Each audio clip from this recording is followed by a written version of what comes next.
Hi යාළුවනේ. ඔන්න ඉතින් මේ ඉන්නේ විජය රජතුමා.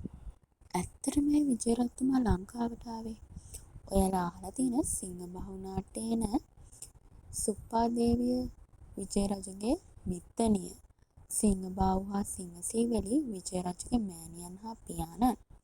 කෙසේ වෙතත් විජය රජුගේ අයහපත් හැසිරීම නිසා විජය රජුගේ කොණ්ඩේ පැත්තක් පුගාලා පිටුවහල් කරා.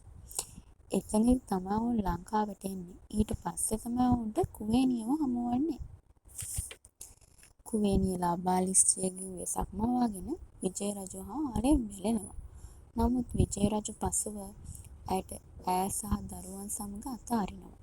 හේතුව ලෙස පවසනවා මිනිස්සු යක්ෂයන්ට බයයි.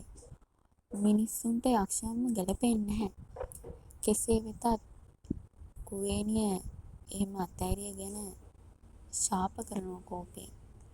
එම ශාපය විජය රජුට නොවැදුනත් පස් කාලයේ පැවතෙන රජුන්ට එම ශාපය වැදුණු බව සිංහල සාහිත්‍යයේ සඳහන් වෙනවා.